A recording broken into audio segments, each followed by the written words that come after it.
Good morning. Good morning. I'm going to call the Community Services Committee to order. And Shelley, would you call the roll? Harley Buzzard. Here.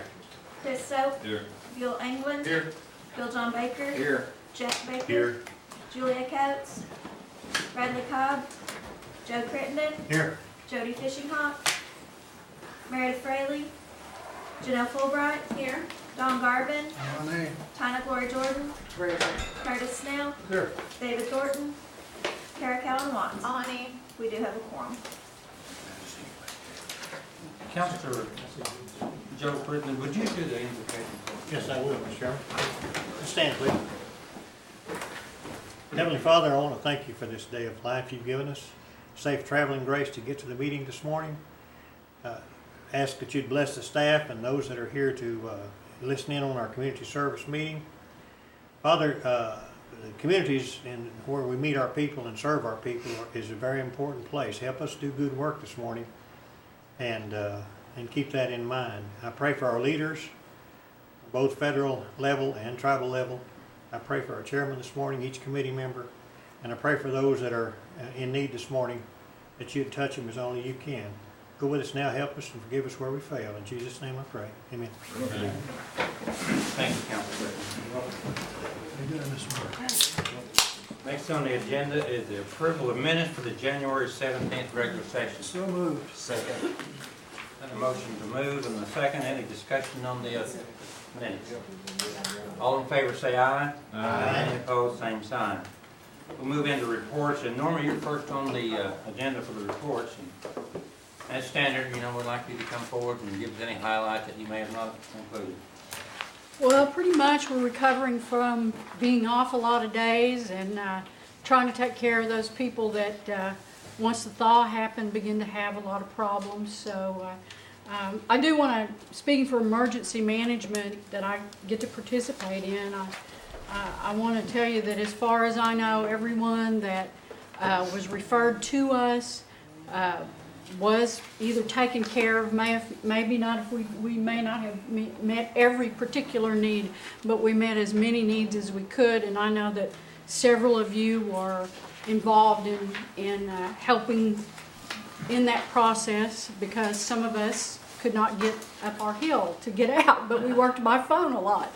So it was really a total effort, and I appreciate everyone, and I felt like emergency management did a really good job. They actually came and got me so I could come to work one day, so that was nice. I appreciated it. Other than that, we're you know, beginning to look at what's going to come forward of the budget situations from the feds and every other level, so trying to prepare for being prepared for whatever comes our way, which doesn't look like good times. So everyone's hunkered down trying to see how we're going to face that situation. Although I will tell you, in child care, if things go forward, we may could even see an increase in some areas. I think education's one, which I don't have those dollars, but in early childhood programs, we hope that one won't be hurt.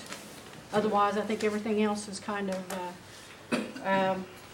we probably are going to have to cut back. I will tell you, as far as LIHEAP, we have crisis in effect now. We think we can, if things go as it looks like they're going, we may be able to keep that open for another 3 weeks, maybe not. Depends on how the money holds out. We are going to try to have a summer cooling program. That's one of the reasons we're cutting crisis a little shorter, so we can do the summer cooling program, but it will not be at the level it was last year.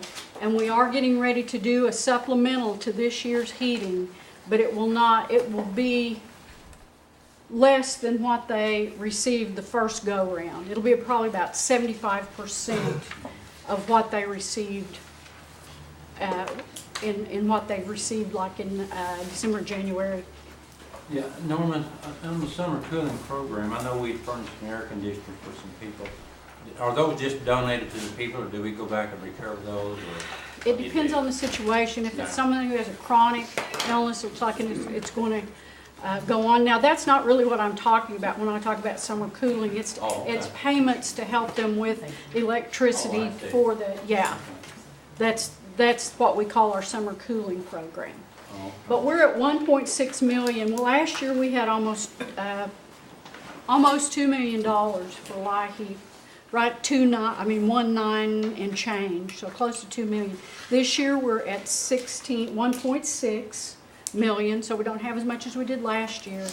And if the cuts come down as they're being predicted, we'll have half of that. We'll go back to the 08 level.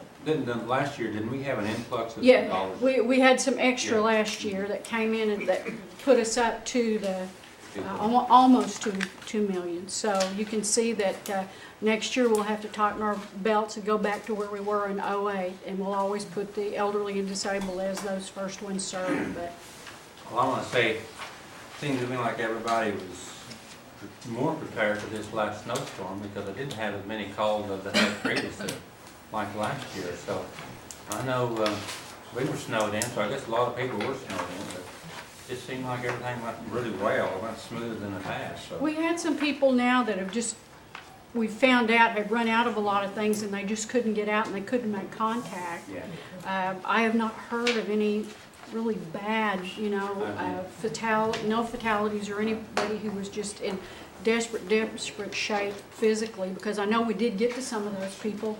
I know Chris had a lady that we got to the clinic and with the help of the health department. I know Chad and Charlie took a lady to dialysis on her. Is Charlie in here? Yeah.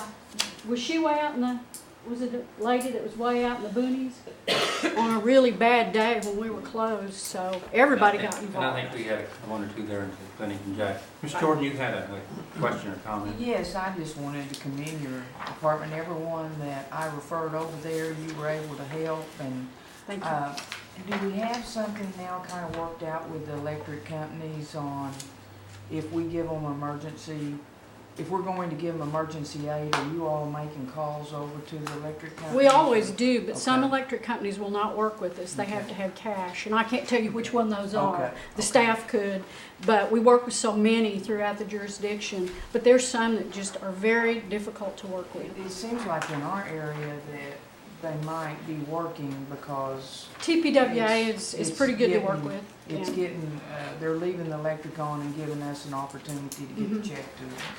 But I just wanted to commend you because I got several calls back afterwards that they had got the money and they got it pretty quick, and it just seems like the emergency service over a period of time is just getting a little quicker and a little quicker, because once they come to us, it seems like they should have came about a week or 2 weeks Exactly. back.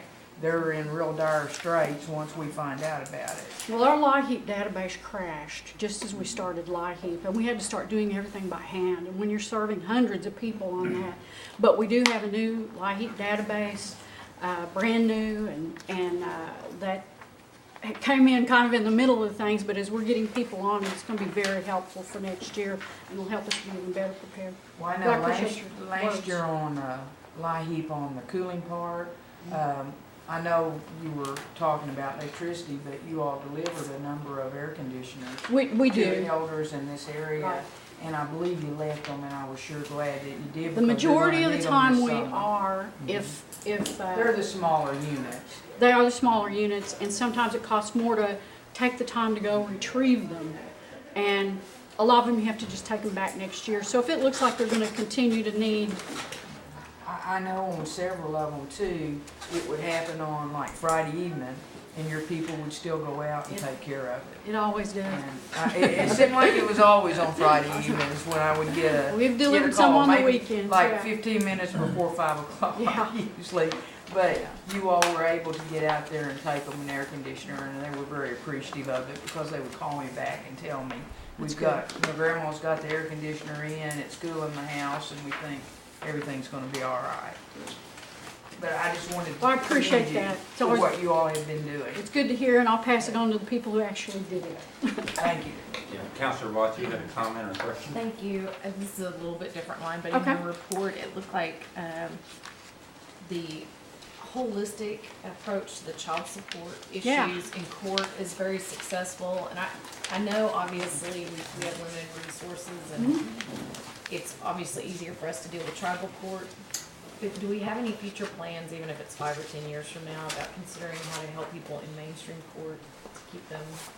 Well, most did I of this read it is in correctly? regular court. Okay, that's what I thought it was on Yeah, tribal court. very little is in tribal court for Okay. child support. It's mostly in the district courts. That is extremely exciting. And so how do they get into that? And how do we know, like, so do we have to, do the courts know to contact us? Does it have to be that family, the tribal citizen? No, the family makes the contact usually, and they want to be in Cherokee Nation's program rather than the state's. And obviously, that a lot of times that comes from, they've had a problem with the state. And I will tell you, they don't, sometimes will ask them to go back to the state because they don't like what we do. Well, and that's, so, but is that the family seeking the child support recovery, or is that the offender? Because I saw that there was an opportunity to both help the family recover the funds and keep the offender who was like a Right, we're tribal trying to citizen. treat the family, both the, what we call the non-custodial parent as well as the custodial parent. So either parent can contact us to get Yeah, assistance in the courts? yeah, I did not sure. understand that. Okay, very good. Well, yes, it's easier to just to tell you yes than to go into all the detail. But when a custodial parent calls to have us help them with the financial piece, they don't know where they're going to get all the rest of it, and it's their choice. But what we do is we look at the non-custodial parent, and if they're not paying because they don't have a job, we can do all we want to, and we won't get anything out of them. So then we try to talk with them about how can we, do you need training? And you can see, if you read and you did in the report, that we're working with career services to try to match that where we can. Just like, this is extremely It's the way it's supposed to exciting. happen.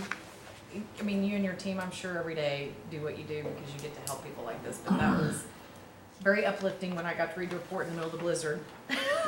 So, Good for the blizzard. yeah. So, Well, we're just really starting into case management with child support services. That's where we've always planned to go. It's the reason we came into being here, but it takes a while. You have to get the... part of our Bridges Out of Poverty.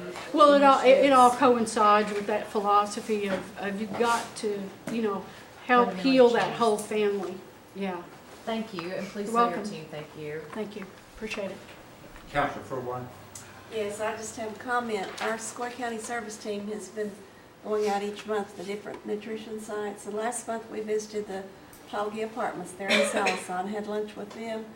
And it was just excellent, and we got to meet a lot of new people, and it's been very fruitful going to all these different communities and all the different departments showing up and spreading around what Cherokee Nation is doing and letting them know, what services we offer. But that was excellent place if you want to drop in for lunch in Poggy Apartments. I'll have to get down that way. I'll check on the place before I go out for lunch. All right. with you. Thank you very much. Thank you. Next up is Community Services, Charlie Stokes.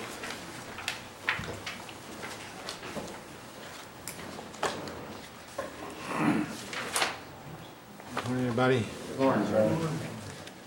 I think you've got my report, so if anybody has questions, and I know we've dealt with a lot of snow and ice, and I know a lot of people probably say they're glad to see it gone, but Kurt, I think I'm sad to see it go because you can't hunt rabbits anymore, so it makes it difficult to hunt rabbits. So anyway, so Joe, anybody have any questions? I think, Charlie, that reflects on the report that you put out. I think you did a good report, but Mr. Soap had a question. I see a lot of indications in the reports that there's people with water issues. After the storm, we've got several people contacting Human Services saying they've got water leaks. And so what's the response there? It's something that, water's pretty important to a household. And what is our response there administratively to these people that are having these issues after these sub-freezing temperatures? Usually what we'll do is we'll get in touch with Billy Hicks's group, and they'll go out and check on them. But also, there's the emergency, it should be in David Sutherland's court. It just depends on the situation. And some of it's major, if it's something that the rehab has to take care of it, then that's what we refer it to. And then somewhere along the line, if we know somebody that out of the kindness of their heart, some private plumber or someone like that can do, we can contact them and they can go do that. And if it's something minor, volunteers from the communities can go out and do that. So we take care of it in different ways. So, but fortunately, for our standpoint, we haven't got many of those water leaks, but I'm sure that they're out there. But they will call in and let us know, and we're out there as much as we can.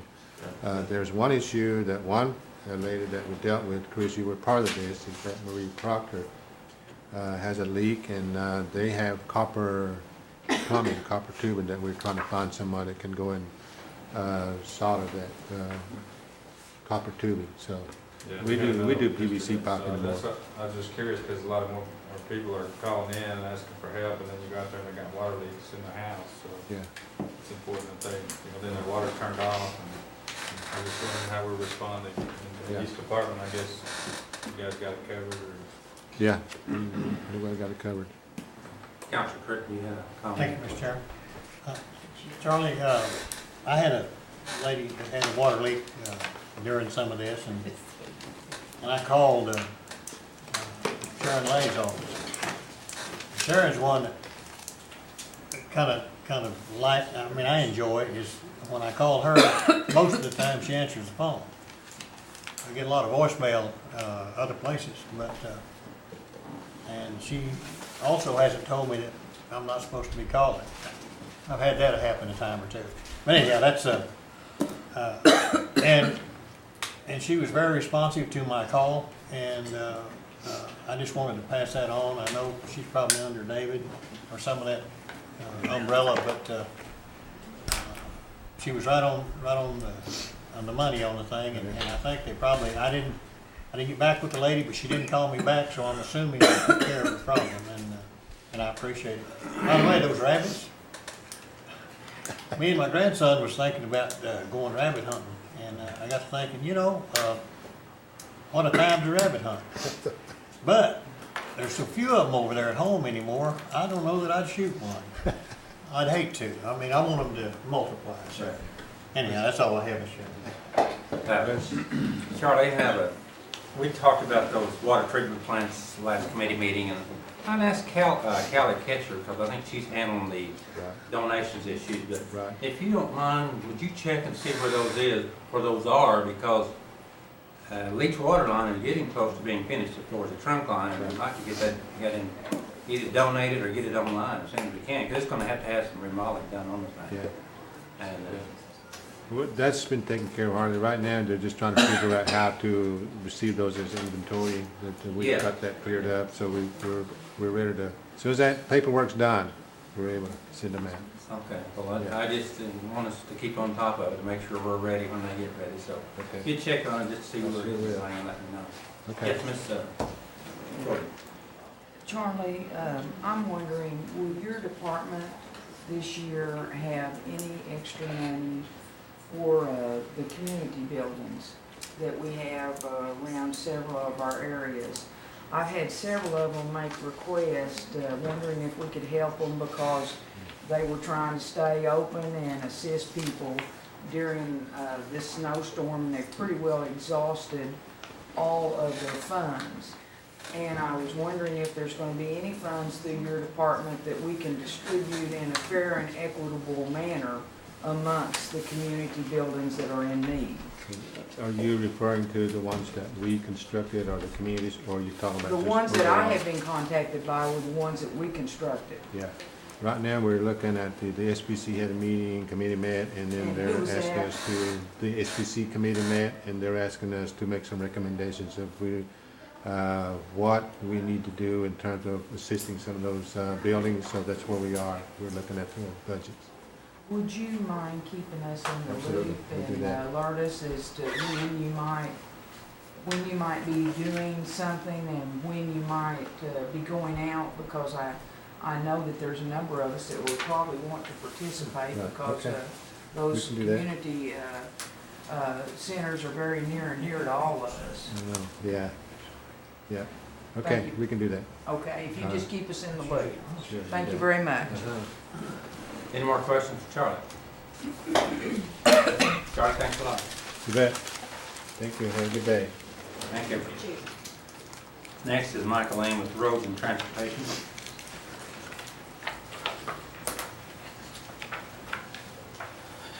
Good morning. Good morning.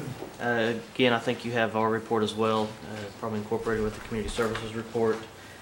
Be glad to answer any questions you have about that. A couple things I would like to mention is we have a road dedication scheduled for the Rice Woodard Road project located north of Roswell here on February 22nd. I'll be at Grandview School and begin at 6:30. And word should be sent out on that if it hasn't been already within the very near future.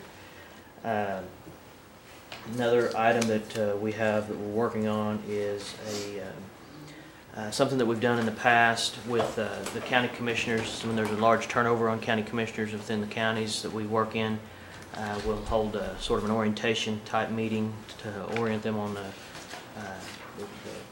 services that the roads program or community services offers, and how we can work together to better serve the people. So I'm looking at scheduling something like that. All of you will be notified on that, so if you could attend, that'd be great.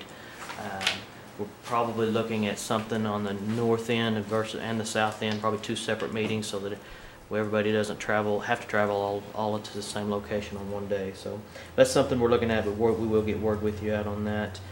And something else that I've been asked to talk about or mention was we've been working closely with Diane Kelly and Career Services on specifically recently over in Adair County on a road project over there in regards to economic development, and that's something that within the roads program that one of our focuses is economic development. And if any of you all are aware of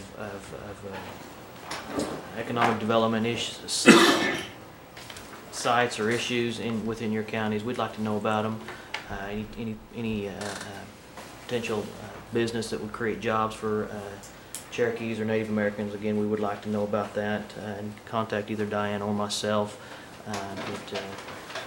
Over in Adair County, the one we were working on was trying to provide access to a facility over there that has agreed in writing to hire Cherokees or give work with Cherokee Nation Career Services in their hiring process when this business does begin their hiring process. So anyway, I want to make mention of that. Mr. Chairman, that's all I have to report. I'll be glad to answer any questions. Okay. Michael, you didn't mention the dedication on that 193rd and I-44. Are you invited? You should be invited to that. Should be. I don't know anything about it hardly. I know they talked about it right before the ice storm hit. I have not gotten any word on it, but I do need to contact. I've got on my list to contact the division engineer for that division, ODOT division. They are the ones that's been in charge of the final inspection and the dedication. We were told they were going to have a ribbon cutting ceremony up there. So. Well, I think the first I'd heard it was last night at council meeting. Sean's late, so I'm sure that Okay. we'll probably contact him. Okay. You have a question, Mr. Jordan? Michael, you said that Rice Woodard is on the 22nd, Yes, ma'am. February 22nd. and that'll be 6:30 in the evening? Yes, ma'am. They're at Grandview? Yes, ma'am. Okay. And you're gonna get something to, maybe to Gail so it can be put on our calendars? Yes. Okay. And then on Lost City Road, I saw where Holloway got the engineering part. Do you have an anticipated date when that might go out for a bid? It's going to be a while. They were just recently issued that project to work on. I don't have the exact account, but there's going to be several bridge structures on that job. It's going to be probably a year and a half anyway to 2 years. Now, that is the one that, that's not Grace Hudlin. No, ma'am, that is not Grace Hudlin. This is Lost City from, where's the starting point to the ending point? The starting point is going to be I'd have to, let me check on that and get back to you, get you a Send me map. some more Yes, information on yeah, that. yeah, let me do that. And talking about Grace Headland, where are we on Grace Headland? We are finalizing the design on, in fact, we attended a rural water district meeting last night to talk about the relocation of the water lines along Is there. that with 11? Yes, yes, Rural Water yeah. District 11? Yes, I believe that's the rural water district. Right now, they've got lines running down both sides of the road. We're wanting to try to consolidate, put them on one side of the road and just run service lines across. I was not able to attend that meeting, but I do know I had some staff members that did attend it last night. Talked to them briefly this morning and said that it was a good meeting and they'd worked some things out. So I'll get some more information on that. But that project is in the design and is finalizing the design. We'll soon begin starting acquiring right away on that. And what's the projected bid time on it? Depending on right away and how long right away and utilities take, you're probably looking at 9 months to a year. So 9 months to a year on that one, a year and a half on the If not 2 years on the other one. okay. Okay. And that'll all basically connect up there at the bottom of the hill, won't The bottom of. where Joe's Red Barn yes, comes yeah, out. they'll all Grace three- Headland, okay. They'll definitely all connect there, but it's the north and south end of the Lost City Road. I need to check on. I'll get you a map on that. You don't know yet whether you're gonna go all the way to Halbert on Lost City. No, but I do know that's on our system, but it's not currently on our construction program to take it all the way into. Let me check. It may go all the way to Hobart. I'm not sure if it's going to go all the way to Pegs. I hope you take it all the way to Halbert because every house between there for about 2 miles is Indian family. Okay. So, I mean, that's what's bumping your numbers up. Mm-hmm. I've had that happen before on like Mud Valley Road. They used the end to bump the numbers up to justify fixing the road, and then they didn't come down there to those families. Okay. So they were pretty upset that that happened to them because they were the families that caused the numbers to go up enough to justify doing the road. Okay. I will look at it and definitely get you a map on that. I'd appreciate it. Thank you very much. Mm-hmm. Councilor Craig. Thank you, Mr. Chairman. Michael, just wanted to thank you for the coming over and making the comments and having the numbers and figures during the AERT Access meeting that we had in the courthouse. And as usual, you were right on top of it, so thank you. My pleasure. Thank you. Thank you, Mr. Chairman. Michael, I had a question about the Twin Oaks Bull Hollow Road. When do you anticipate that going out for bid? Very quickly. They're supposed to be they're moving utilities right now. Right of way's all secured. As soon as the right of or the utilities are completed, the only 2 utilities we have up there is phone and power, and they are both underway. I'm sure the weather has given them a setback a little bit. I would say by early spring for sure it'd be under construction by that time. And also the 59 to Kenwood Road, is that, I see that you're getting some bridge designs on some of those? Yes, sir. Kenwood Road. And Yes, when do you anticipate that being wrapped up? They did the overlay, actually. What we're working on right now is the project or the particular bridge that's kind of thrown a kink in things is a bridge right there near the Kenwood Rural Water District's well pumps. We're working with the Rural Water District and the community on that to relocate those wells to another location, actually north of where they are existing. And we're also working in conjunction with Billy Hicks's group on he's got in his plans for a water treatment plant up there. It's sort of going hand in hand. There's an environmental document being prepared right now so that we can allow Billy and his group to go in there and drill some test wells to find out if these sites that have been selected to move these wells to are even adequate sites for the supply. So as soon as that NEPA document is completed and we get the environmental clearance to go up there and drill, that we anticipate doing that just any time. I know the folks that will be drilling the test wells are kind of sitting and waiting on us to give them the go-ahead to begin that process. There's 4 bridges throughout there. That particular bridge is the only one that I'm talking about there near the Rural Water District, but there are 3 others that are in design right now. Until we get this water issue worked out, it's really difficult to tell when I anticipate those bridges will be under construction. That's not a real good answer for you, but kind of difficult right now to predict that. Yes, do you have another follow-up Yes. question? I failed to ask you too, how's the Pumpkin Hollow Road coming along? I did meet with administration just right after we had our last committee meeting. That project, it's been decided that that project will be cut short from the original, I think it was 9.6 miles is what we had on the system to begin with. What we're looking at doing is carrying it to at the first, where Pumpkin Hollow first started, there at the end of Oakdale Drive, I believe is what it's called, turning and going down that project to about a mile. I think it's slightly less than a mile up there. That would cover quite a few homes that are through that first section, and that's where we really started running into the resistance from the landowners when we held our meeting out there. And we've taken the written comments that we received back and marked up a land ownership map and showed where we were receiving most of the resistance. And we're going to carry it as far as we can carry it, and that's about a mile to the east. So right now, we've cut it back from 9 to 1. Basically, yes, ma'am. And you're not going through the reserve and No, ma'am. up in that area? No, ma'am. Not at this point, no. And not out through the Tate area? No, ma'am. Okay. No, we wouldn't go that far.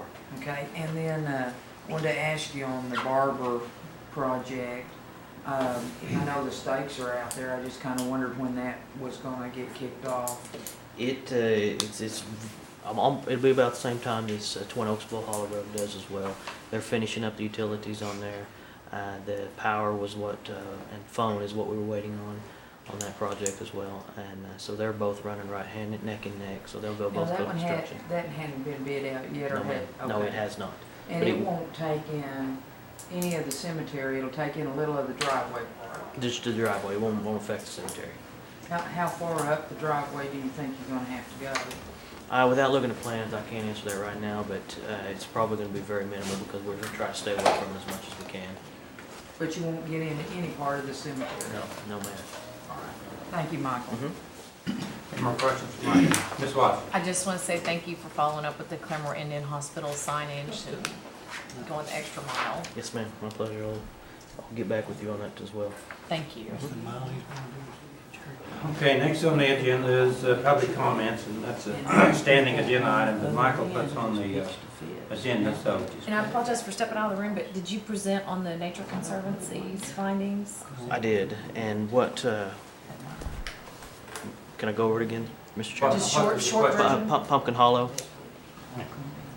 We'll give you 30 seconds. Okay. What's the short version? Short version is we're cutting the project off. We're going about a mile up from the existing Oh, project. that's what you were, okay, very good. Yes. Thank you. Okay. Then I know, all right. Thank you, Michael. Thank you, Chairman, for your You're welcome. leniency. Housing Services, David. Ron, you're here for David today. Good morning. I think Good you morning. have David's report in front of you. I'll be happy to answer any questions that you have. I did hear someone, Mr. Soap, I think, mentioned earlier about water leaks and things like that. Housing Rehab's been trying to get to those as we get calls and stuff on. Houses that are still, folks are still making payments on, the mutual help homes, rural rental homes. We have received numerous reports on those, and we've been getting to them just as quickly as we can. We've even called in the help of some contractors up in some of the northern areas where we might not be able to get to as quickly because we've just had so many that's come in. It seems like every time we turn around, there's more and more coming in. And we have been getting to those pretty quick on the houses we have on the ground. I know one day I had a plumbing crew do 5 in one day. Doesn't sound like a whole lot, but whenever you're talking about out in some of these rural areas, it takes longer to get to some of these houses than it does to do what work needs to be done. So that is, and we have been working really hard to get everyone water who does need water back on. Also, just to go into a little bit more on the cleanup part, on our low rent apartments, we've been taking care of the cleanup on those. It didn't happen as quick in some areas as we'd hoped, but we did get to it. In all the housing additions that we have out there on the ground, I think someone had asked me the question earlier on that. All of those streets, roads, and those housing additions are in the county, city, the local municipalities' inventory, so we don't have any control over when those get cleaned. But we do, our offices, Housing Services, make sure that we do get to, in the future, we make sure that we'll get to the apartments a lot quicker, but we also get to all of the offices we have, not only here in Tahlequah, but also out in the other areas. So whenever we are able to get back into the office, that people can get in. If they can get in, they don't have any problem getting into our offices. And also so we can get out just as soon as we can. But I think that's all I have, but I'll be more than happy to answer any questions that anyone has. Unfortunate for you, I have a number of questions. Okay. So if he wants to get back with me, maybe. We can do that. So, first of all, and then I'm gonna send an email that we do need to regroup at both facilities, the low rent apartments or the duplexes in Catoosa, and then also the senior center. And actually, there's kind of a third because I think the city of Catoosa didn't understand the Title VI homes and the mix and the rentals in the Star Edition? Star Edition. Yeah.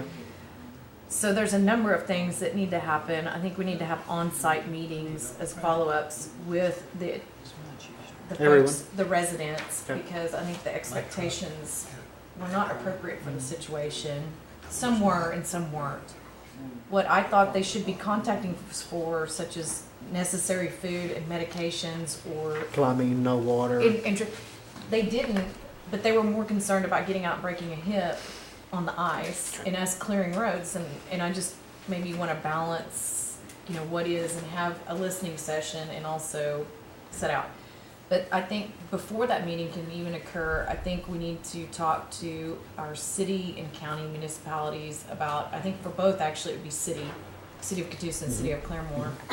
There needs to be formal letters to those police, fire, and mayors that is fee property and is to be cleared, and that what those expectations are. And a thank you to the Claremore City Fire Department for the wellness checks, since they're right there next to the senior center.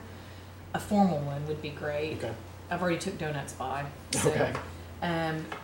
There needs to be a definite follow-up post-blizzard, because I think there's opportunity around any emergency management. Oh, And that- absolutely. well, I think you know, because Yeah. you've alluded to it last time today.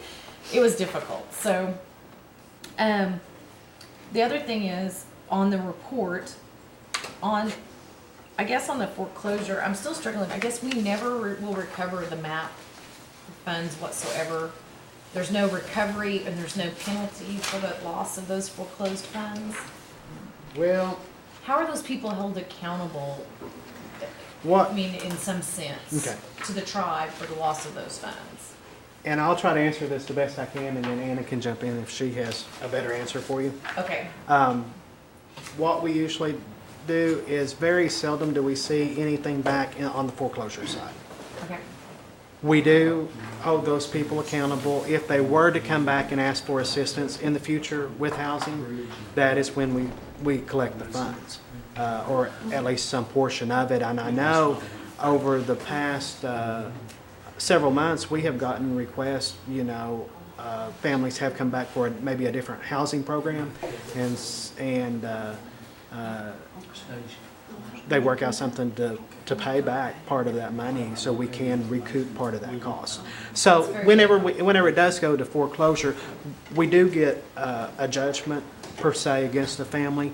We usually don't enforce that unless they come back and ask us for assistance in the future. Okay, that's good. So what about like on the self-help homes? So there's like, I think 2 or 3 that Charlie Soap's group, they won't finish there, and they're, according to his report, they're gonna relinquish. Do you communicate, and, I mean, are those people gonna turn around and then come, after we've sunk cost into those, and they can come access the map, or? I don't think so. I think that, and I don't know, I think Charlie's already left, but we'll double check and make sure that we are. I think most of those houses, whenever it comes to that point, they put them over on our housing system, computer system database that we have. Okay. And that's how we track all of that stuff. And that has what we call a Social Security cross-reference. Whenever someone comes in and applies, all we do, we don't have to look for names. It's no spreadsheet, it's nothing. It's a full-blown computer system that was built back in the 80s. That's worked really good up until now. We're working on getting a new system. Okay. And this one, we punch in their Social Security number, and it runs and it tells us everything about this person, any applications they've had, any apartments they lived in, anything like that, on the housing side from back in the early That's 80s very till good. now. So now I'm getting some word that from the community and not just in Rogers that we have vacant homes. Mm-hmm. So what are we doing? I mean, why do we have why don't we have people in those homes and what are we doing? Okay. Whenever we get homes back, we go back, and to be perfectly honest with you, here in the past, and it's just gotten worse over the past few years. People are abandoning houses. People's just giving them up. And so we have to rehab Yes. them before We they're- go in, and what we do is we do a full-blown renovation. We don't rehab them. We try to make the house, if it's owned by housing, we try to make the house as close to new as we can, and then offer it to a new family. Okay. And then they go through the whole process of making payments based on income and all of that good stuff. So if people are seeing vacant homes, they're more than likely in the middle of a They're rehab in- process. Okay, and Yeah. it's not just something sitting. Yeah, no, it's not just something setting. Okay. A lot of times it takes a little bit of time to get those houses back. I'm sure. Sometimes someone's passed away. Sometimes Okay. we may probate. Sometimes family members have abandoned them, but we haven't actually got possession because they didn't assign them back Right. to us. So there's all kinds of things that we're doing. And what we do is we go back to the waiting list on those. And we have actually in the past, back in January, we opened up the waiting list in a couple of areas because it was running low on the amount of, we didn't have families to fill these vacant houses as that's coming up. So we went back and opened the waiting list in like a Nowata, Sequoia County, and a couple of other counties to refill the waiting list, and that's where we go back to fill those homes from, is the housing waiting list that's, Okay, and two more questions then. that Okay, has been there. so I remember when we transitioned, Mhm. so we sent out letters to everybody that was on the 2030 lifetime waiting list. Gotta be an elder to get a home. So have we went back and compared that wait list to see if we've, through some program, put those people in a home now or something? I think that would be very don't- compelling, okay. because I'm gonna guess that we've fulfilled a lot of those obligations, plus really more.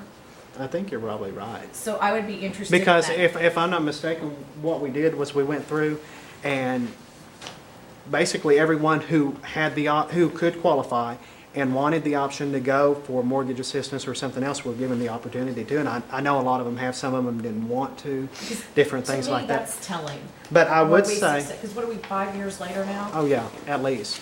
So, or 6, I can't remember. So mortgage assistance older than the transition, but Mm-hmm. whenever, to me, that would be telling. Did we take that original, like, under the old model, and have we found success with them now? And that's a question for next month that I'd like to see a report, if that's, maybe, it may take 2 months, I don't Yeah. know. The last question is, in Rogers County and Tulsa, I'm looking at your rehab emergency handicap report. And you have your projected fiscal year 2011, and then you have actuals. I think the actuals are low still because the drawer of applications that was found when the one person was dismissed. Yes. I would really appreciate that there's a targeted effort in Rogers and Tulsa County to go back and redress, because we're good government, very deliberate, it takes a long time, and you're gonna have to really go back, and I think there needs to be effort made in order to reach those goals in our community. The feedback I get is they're suffering. I'm still seeing the repercussions of people's having not responded to, and they're lost in the system because of one staff person who's no longer with us. So if you could go back and review that situation and make sure in Rogers and Tulsa, because those. I'll make folks sure are that if in they need. have it, that we're taking a look at that and that we Okay. do get Thank that you, very addressed. helpful, thank you, Mr. Chairman. So, what I just heard you say, that on the database, you can go back and see if a person's been into a rental home, HUD home, mortgage assistance program, what about on the other flip side about if they receive water and sanitation to the Cherokee Nation? We would go to Community Services, to the Water and Sanitation, and ask them. And to so look at that would be one of your normal procedures once those names come up. Because what I think may happen on some of those things, they've received those services. And maybe they owe some payback to them? Sometimes, but I think if it's a HUD home, they don't qualify. They'll Yeah. have to be paid out of their own pocket or through the lending company. But if, for instance, we're in say they leased a home, somebody gave them a 25-year lease, and they qualify for water and sewer with no charge. So those things need to be looked at too, because you're looking at probably a $10,000. So maybe on what I'm getting, let me see if I understand this, is maybe on the map foreclosures we got, a lot of those have Yeah. received or have at least made application to water and sanitation. Maybe we need to check with them and maybe incorporate the amount they received over there in with that. Because that's what we were talking about before, on the foreclosures on the map, it's not just a $15,000, but it's the water and sanitation program to put in maybe $10,000 operation also. So quite a bit Absolutely. more money. Councilor Soap, you had a question? Yeah, I've got two, Mr. Chair. First question, Mr. Creepers, do you have a maintenance program for the, like the playground facilities out in our community? You guys have anything there, or is it just kind of, you just look at it and say, we probably need to replace something, or wait till the community calls you to take action? If it's in, are we talking about like the apartment complexes or Yeah, actually the housing? Right, where the apartment complexes are, and you've got the group housing, and is that It's- something that you monitor at all, or? In the apartment complexes, the low rent staff does do that. I think there are some housing communities out there where there was playground equipment put in at one time. I do remember several years back, with the help of Marvin Jones, I think we applied for some grants and got some grants to buy and purchase new playground equipment for a lot of those areas, and that was put in. But on most of, if it's in like a housing sub-addition, most of those fall back to the community members to take Okay. care of. But now if it's on a low rent apartment project, Right, that would like be Cherokee up to us. Heights, Mhm. would that be that would be on us. the Housing Authority? Is Yeah. that something that you guys can look at? Sure. That you can have some type of PM program or Sure. something that you're, looking at the nets and the painting on the equipment and things like that? That's something that we received a couple of inquiries about. Yeah. And, And I will, because like I said, I don't know that those have been looked at for, quite some time, because a lot of times maintenance staff is concentrated on the apartments and sometimes some of those other things. yeah, kind of get it's pushed easy by to the get wayside. overlooked and so forth, but it does help out. People do notice that. Yeah. And that might be something that even, if we don't want to or can't or whatever happens, then maybe some community groups can come in, because that's Mhm. pretty simple to do. And, Yeah. but yet they're still helping the local community. The other question is security for these same types of housing units. Have you guys ever looked at installing like camera monitoring systems or anything like that to help out some of the security issues that we're having? That's pretty cheap technology. And, Yes.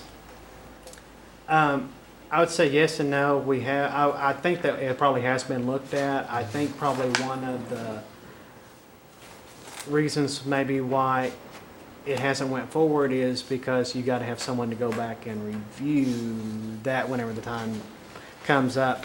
And a lot of it is, a lot of times we depend on the Marshal Service and security.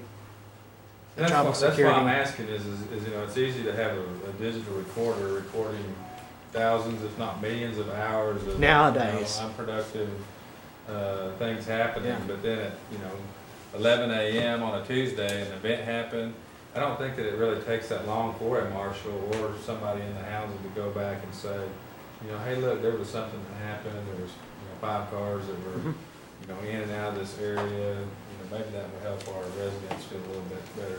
Yeah, and I think that's a good idea, and we need to go back and look at that, because I want to say the last time it was probably looked at was probably back whenever the technology isn't where it's at Right, and I today. think that And there's a lot of technology is opportunity kind there. There's probably some grants out there that really would be beneficial to us in that area, I think. Oh, absolutely. People want to kind of go that direction. yeah, and the technology's there now. I mean, you know, a And it's digital. cheap. I mean, It's cheap. A digital video recorder, we, you know, can record so much stuff. Kind of consider that, that'd be good. Yeah. And I think Councilor Stolt makes a good point about those cameras. You know, there's cheap technology, and we've raised this before. I actually raised it when we had the day work programs of trying to get those people to have security. That can mean a lot, you know, just the entrance and exits to some of these apartment complexes or some of our housing units. You know, you'd be surprised what you could capture on it if you need to. Absolutely. Councilor Watts, you had a follow-up question, please. Thank you.